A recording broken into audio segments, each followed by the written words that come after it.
오늘은 간단히만 들여다볼까요? 미국 3대 지수 플러스로 움직이고 있긴 한데 강도가 세지는 않습니다.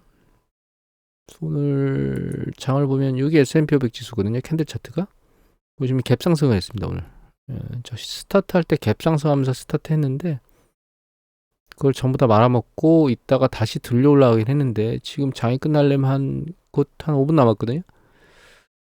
힘을 빼면서 끝내가고 있습니다. S&P 500 지수 4천선을 놔두고 지금 공방을 치고 있고 이게 지지할지 안 할지에 대한 테스트를 하고 있는 거죠. 일단은 요동쳤던 거 하나는 그 기준금리 인상 때문에 요동쳤던 거 하나는 약간 식어가고 있는 게 아닌가, 이제 소화해 가고 있는 게 아닌가라는 생각이 들긴 합니다. 오늘 뉴스 보도 보면은 뭐 5.5%까지 올려야 된다라고 얘기를 하고 있는데 이제 0.25포인트를 올릴 거란 얘기들을 하고 있거든요. 연준 입장에서는 금리의 최종 상단은 올려도 금리를 인상하는 속도는 올리지 않겠다라는 생각을 가지고 있는 것 같아요. 그게 이제 시장에 충격을 줄 수 있기 때문에 그걸 좀 피해가면서 상단은 올리는 그런 형태로. 그래서 향후에 지금 연준이 이제 3월 달도 있고 5월, 6월 달도 있는데 전부 다 0.25포인트를 올리면서 최상단 5.5까지 올라가는 그런 얘기들이 현재 일어나고 있는 것 같습니다. 경제 지표들, 그리고 한 가지 더 보면 이 지금 구리 가격이 급락했거든요. 구리 가격만 혼자 올라가서 좀 이상하다고 말씀드리긴 했었는데 구리 가격이 최근 동향을 보면 이렇게 며칠 전에 급등했다가 이제 바닥을 계속 기고 있었거든요. 일정 패턴으로.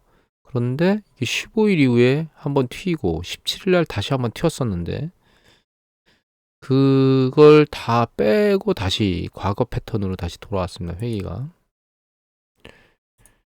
일단 일정 패턴에서 있던 강도를 한번 튀긴 했었거든요. 하반기에. 튀었다가 일정 부분을 유지하고 있던 게 다시 튀었는데 그걸 다시 이제 누르고 내려온 상황인데 이 강도가 어떻게 될지는 좀 상황을 좀 지켜봐야 될 것 같고, 다만 구리 관련돼서 재고 부분을 좀 보면 한국자원정보서비스에 나오는 데이터거든요. 구리 관련해서 이제 LME 재고를 보면 물론 이제 추세가 계속 작년 하반기 이후 재고 추세가 내려왔었습니다. 근데 최근은 이제 바닥을 찍고 상승하는 건지는 좀 모니터링을 좀 해봐야 되겠지만 일단은 떨어지는 강도는 약간 줄어든 상태거든요. 모니터링 좀 해봐야 되는데 이 재고가 올라가면서 가격이 올라간다 그러면 약간 가격 상승에는 부담이 있겠죠. 재고가 더 빠지기 시작하면 가격이 추가적으로 인상선을 계속 보일 수 있는 가능성은 충분히 존재하기 때문에 재고량 모니터링을 좀 계속 해야 될 상황으로 보입니다. 구리 같은 경우에는. 그리고 이게 재고가 계속 빠진다는 자체가 사실은 아직 구리의 사용이 경제 시스템 내에서 잘 이루어지고 있다. 아직까지는 이렇게 우리가 이해를 할 수도 있겠죠. 그리고 경제 지표들이 나왔는데 이번 주에 나온 것들 중에서 이제 특이 사항을 보면 예를 들면 자 심리 지수 보면 이제 유럽의 심리 지수 있죠. 바닥을 찍고 쭉 올라가고 있죠. 물론 심리 지수가 얘네들은 장기적으로 0 위로 올라간 케이스보다 0 밑에서 노는 케이스가 대부분이거든요. 추세대로 바닥을 찍고 좀 올라가고 있습니다. 계속. 그리고 이런 심리 지수는 다른 것도 마찬가지예요. 밑에 보시면 이제 독일의 심리 지수거든요. 바닥 찍고 올라가면서 0 위로 개선이 됐고, 이게 이제 유럽 전체입니다. 유럽 전체도 마찬가지예요. 그래서 심리 지수 자체는 개선되고 있는데 제조업 파트는 좀 아니거든요. 여기 보시면 이게 미국 제조업입니다. 유럽입니다. 유럽 제조업. 이게 일본 제조업이거든요. 일본 제조업 PMI가 나왔는데 이게 반등하는 것 같더니 아래로 급락했습니다. 그래서 기대치보다 상당히 낮게 나왔고, 이게 유럽이거든요. 유럽도 상승할 거라고 기대했는데 하락했어요. 올라오다가 밑으로 살짝 내려왔습니다.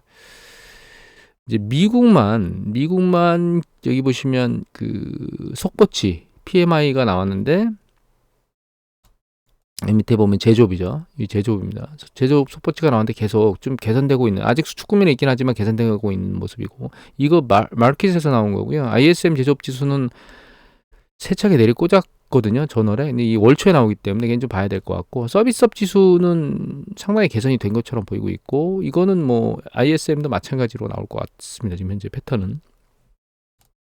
그런데 캔사스시티 연준에서 나온 제조업 지수를 보면 마켓에서 한 게 아니고 이거는 이제 미국 자체 내에 여러 연방은행 중에 하나 중에서 나온 거거든요.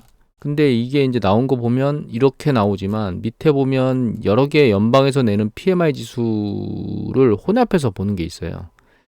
3개월 이동평균선을 보는 거거든요. 그래서 여기 보면 여러 개의 연준들이 나오죠. 여기가 나온 거 혼합해서 에버리지를 보면 이 추세적으로 아직 내려가고 있습니다. 지금.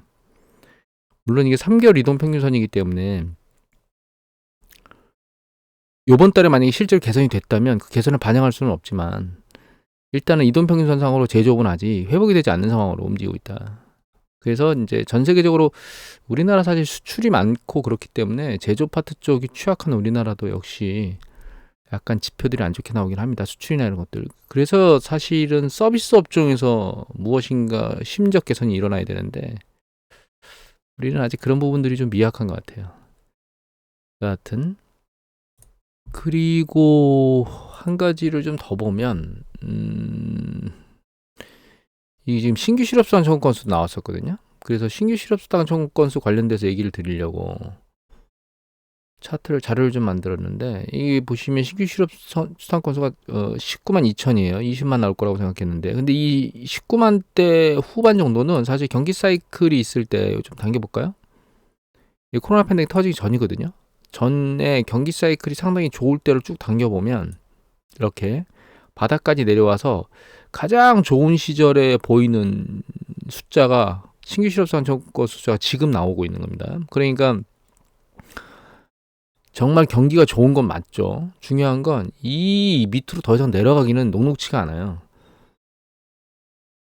실업률도 마찬가지입니다. 지금 3.4가 나와 있죠. 실업률이 바닥으로 더 내려가기는 녹록치 않은 상황입니다, 사실. 그러니까 이게 고용시장이 뜨겁고 좋은 건 맞는데 우리가 물이 100도까지 올라가면 끓기 시작해서 퍽 끓잖아요. 근데 그게 150도, 200도 이렇게 계속 올라가진 않거든요. 고용시장은 똑같습니다, 사실은. 끓고 있어요, 지금 펄펄펄 끓고 있는데 이게 한없이 올라갈 수가 없어요, 고용시장은. 그래서 요거 관련돼서 얘기를 드리면 여기 신규 실업수당 청구 건수가 이게 파란 거거든요. 여기 바닥에 붙어 있다고 보여드렸죠, 이거. 이렇게 퉁 튀어내고 바닥에 있는 파란 거고. 그런데 예전에 경기 사이클이 이렇게 움직일 때 한참 좋게 움직일 때 코로나 팬데믹 터지기 전이죠. 그때 20만 건 아래대로 내려와서 이렇게 움직이고 있을 때는 이게 파란 게 신규 실업수당 청구였습니다. 이게 왼쪽이고 20만 건대에서 왔다 갔다 하고 있을 때는 사실 금리가 그때 이게 1년 국채 수익률이거든요. 이 1년 국채 수익률 보여드린 이유는 사실 1년 예금 수준보다 여기 1년 예금 수준이 이거보다 조금 높겠죠. 그래서 대출. 그래서 우리가 단기 대출에 그 준해서 보라고 이거 올려놓은 겁니다. 그게 이제 2% 중후반대 있었죠. 그다음에 이게 모기지예요. 모기지는 4%대에서 3%대로 왔다 갔다 했었거든요. 그러니까 실제로는 이 상황에 있었는데 지금은 어떠냐? 지금 이 금리가 2%였던 1년 이 국채 수익률 같은 경우는 지금 5%까지 육박해 있고 지금 15년 모기지 같은 경우는 지금 6%로 올라가고 있거든요. 그러니까 거의 2, 3%씩 차이가 있어요, 사실. 이 금리 부담에 대해서. 그때에 비해서. 그러니까 개인이 지금 현재 느끼는 부담은 코로나 팬데믹 터지기 전에 있었던 그런 고용시장이 정말 좋았을 때 느낌의 개념보다는 훨씬 더 이자 비용이나 이런 부분들이 부담이 가 있는 상황이다. 이렇게 이해를 좀 하셔야 될 것 같고. 그리고 그런 것들을 커버할 수 있는 게 뭐냐? 사실 소득이거든요. 그래서 일단 그 두 개는 명목인데 하나는 리얼입니다. 그래서 가처분 소득 같은 경우가 아직 리얼인데도 불구하고 올라가고 있다는 게 긍정적인 겁니다. 이게 파란 겁니다, 이게. 그러니까 가처분 소득이 물가를 적용하고 나서도 상당히 개선되고 있다는 모습은 굉장히 긍정적인 거거든요. 이것 때문에 사실은 이제 개인들이 물가상승률을 뛰어넘는 그런 지출을 할 수 있긴 한데 이 저축률이 좀 올라가고 있고요. 그 다음에 이자 지급이거든요. 빨간 게 이자 지급이 지금 늘어나고 있어요. 물론 최근 9월 이후에 약간씩 감소하고 있긴 합니다. 감소가 아니고 둔화되고 있긴 해요. 그래서 이제 패턴을 좀 길게 보면 이렇게 이거 너무 중간에 튀어 올라온 것 때문에 이렇게 보이고 있거든요. 좀 더 길게 볼까요? 느낌 있게 이렇게 키워야 되겠네. 이렇게 해볼까요? 그러면 이제 이게 계속 이자 금액이 늘어나죠. 자, 이자금이 줄어들다가 쭉 늘어나고 있죠. 얘도 이자금이 줄어들다가 늘어나고 있거든요. 이게 줄어드는 이유 당연히 금리가 낮아지니까 줄어들겠죠. 그때 금리가 올라가면서 쭉 늘어나고 있는데 일단 이자 늘어난 강도가 줄어들고 있긴 하지만 이 강도가 줄어드는 대신 이 저축이 다시 늘어나고 있거든요. 이 두 개가 이 가처분 소득의 증가율을 떨어내게 되면 그러면 지출이 줄어들게 되는 겁니다. PC 그 개인 소비 지출이 줄어들게 되는 거거든요.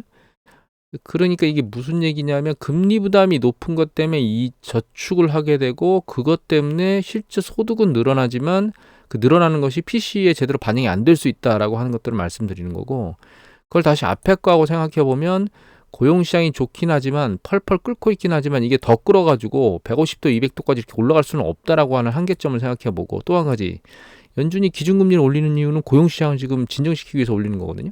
그럼 고용시장 연준의 의도대로 고용시장이 진정이 된다는 얘기는 일정 부분 고용시장이 식는다는 얘기예요. 식는다는 얘기는 총량의 규모에서 놓고 보면 실업자가 늘어나기 때문에 이 가처분 소득 총 누계 금액이 늘어나기가 녹록지 않다는 뜻입니다. 지금 연준이 두 가지를 하고 있는 거잖아요. 임금 상승 속도를 누그러뜨리려고 하는 거 하나 하고, 그 다음에 실업을 양산하더라도 결과적으로는 약간 경기를 시키려고 하기 때문에 임금 고용이 돼 있는 사람은 임금 증가 속도가 떨어질 거고, 고용에서 떨어져 나온 실업자는 다시 여기서 총 규모가 빠질 거거든요. 그러니까 가처분 속도가 약간씩 영향을 받을 수 있는 성향으로 갈 수 있다라는 거예요. 늘어나지 못하는. 그런 관점에서 보면 경제 사이클이 70%, 가계수가 70% 있는 미국 경제 계속 잘 돌아갈 수 있을까? 노랜딩 하지 않고 그냥 계속 비상? 이게 어렵다는 뜻이거든요, 사실은. 그리고 최근 소득 지표를 보면 이게 그 민간 기업의 총 소득이에요. 그러니까 셀러리, 급여.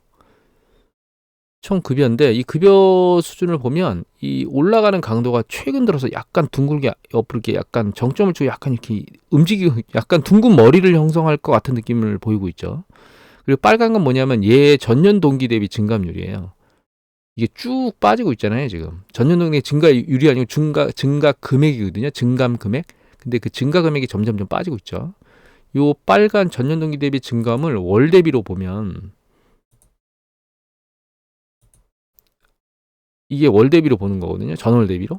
그런데 보시면 전월 대비 높은 수준에 있다가 점점 아랫방향으로 좀 빠지고 있어요. 그러니까 증가율이 떨어지고 있는 거죠. 그리고 이 자체가 계속 추세적으로 이걸 시키려고 지금 연준에서 하고 있기 때문에 결과적으로 이게 식어간다는 얘기는 그 소득 상승 강도가 떨어진다는 뜻이고, 한 가지 더 봐야 될 게 우리가 인플레이션 압력이 있잖아요. 인플레이션 압력이 빠른 속도로 내려오지 않을 거라고 생각하고 있기 때문에 그러니까 인플레이션까지 뛰어넘는, 그러니까 리얼인 명목 소득 상승률이 그렇게 녹록지는 않을 거라는 얘기예요, 앞으로. 연준이 그런 방향으로 가려고 지금 계속 금리를 인상하고 있는 거거든요. 그래서 혹자가 말하는 노랜딩하지 않고 계속 경기는 비상할 것이다라고 말하는 것은 사실은 허언이라고 생각을 하고 있고, 그건 좀 불가능하고, 최선의 경우라면 연준의 어떤 금리 인상 속도가 잘 작동해서 경기 사이클의 정점이 일정 부분 길어질 수는 있다, 이런 생각을 해볼 수 있습니다. 그게 무슨 얘기냐면 이렇게 움직이는 거죠. 이렇게 이제 밑에 보면 이렇게 상당히 장기간 동안 이렇게 고용시장이 계속 좋은 패턴을 유지하면서 일정 부분을 움직이고, 이거에 맞춰서 그러니까 균형점이 잘 맞는 거죠. 아주 적정한 수준의 실업률만 양상을 하고 아주 적정한 수준의 신규 실업수당 청구 건수만 살짝 들어 올린 상태에서 경제를 계속 돌리겠다는 뜻인 거거든요. 하지만 경제가 그렇게 계속 돌아갈 수 있겠느냐? 그거는 녹록지 않을 거라고 생각하고 있습니다. 이건 다시 이제 연체율을 보는 쪽으로 가서 넘어가야 되기 때문에 오늘은 시간이 길어지니까 거기까지는 안 넘어가고, 지금 말씀드린 건 이제 고용 측면하고 소득 측면 이 부분만 계속 모니터링 했잖아요. 이거 이외에 실제로 부채를 창출해주는 신용 창출 영역에 있는 부분, 그다음에 생산이나 이제 판매나 재고 이런 것 같이 종합적으로 놓고 보면 그런 것들을 계속 유지하기가 사실 녹록하지는 않습니다. 경제가 성장한다는 얘기는 더 많은 돈을 계속 지출해야 되거든요. 그러니까 물가 상승률을 뛰어넘는 금액의 돈을 계속 분기별로 지출을 해줘야 돼요. 그런 것들을 이어가려면 급여 인상도 있지만 신용 창출도 대출 행위도 계속 이루어지면서 선순환 구조가 계속 만들어져야 되거든요. 그런 구조로 계속 가기에는 일정 부분의 시간을 끌고 갈 수는 있지만 새로운 경기 사이클을 만드는 것처럼 장기간 끌고 갈 수는 없습니다, 사실. 그래서 연준이 의도한 바대로 사실 소프트 랜딩만 하고 새로운 경기 사이클이 만들어지겠느냐, 그거는 사실 항상 연준이 경기 정점에서 의도하는 바이지만 항상 실패하는 바이기도 하거든요. 그런 생각을 우리가 좀 하면서 자산 관리를 하는데 활용을 해야 된다, 이렇게 생각을 하고 있습니다. 오늘 이것을 마치도록 하겠습니다.